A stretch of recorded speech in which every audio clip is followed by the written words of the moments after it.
പലരും പറയുന്ന ഒരു സങ്കടമാണ്, പണം നഷ്ടപ്പെട്ടു പോയി, സ്വർണം നഷ്ടപ്പെട്ടു പോയി, വീട്ടിലെ പല വസ്തുക്കളും നഷ്ടപ്പെട്ടു പോയി. ചിലപ്പോൾ ചില വീട്ടുകാരെ തന്നെ, മക്കളെ കാണാതായവർ, ഭർത്താവിനെ കാണാതായവർ, ഭാര്യമാരെ കാണാതായവർ, സഹോദരങ്ങളെ കാണാതായവർ ഏറെ നമുക്കിടയിലുണ്ട്. ആരെങ്കിലും വ്യക്തികൾ നഷ്ടപ്പെട്ടാലോ അതല്ലെങ്കിൽ വസ്തുക്കൾ നഷ്ടപ്പെട്ടാലോ ഈ ദിക്ർ പറയുന്ന രൂപത്തിൽ ചൊല്ലിയാൽ അല്ലാഹു തആല ഖൈറായ ഹലാലായ രൂപത്തിൽ അത് നമ്മളിലേക്ക് തന്നെ തിരിച്ച് എത്തിക്കുമെന്ന് മഹത്തുക്കൾ പഠിപ്പിക്കുന്ന കാണാം. ആത്മാർത്ഥതയാണ് വേണ്ടത്.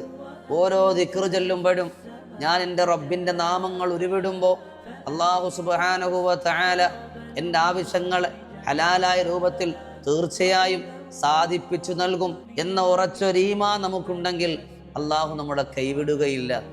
അംബിയാ മുർസലിങ്ങളുടെ വിജയത്തിൻ്റെ കാരണം, കുത്തുബീങ്ങൾ ഔലിയാക്കളുടെ വിജയത്തിൻ്റെ കാരണം എല്ലാത്തിൻ്റെയും അടിത്തറ കറകളഞ്ഞ വിശ്വാസമാണ്.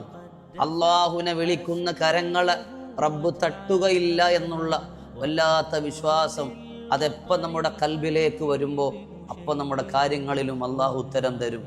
അല്ലാതെ ഈമാനില്ലാതെ ഉറപ്പില്ല ചെല്ലുന്നുകൊണ്ടാണ് ദിക്റുകളുണ്ട്, പക്ഷേ ചെല്ലിയിട്ട് ഉത്തരം കിട്ടാത്തത്.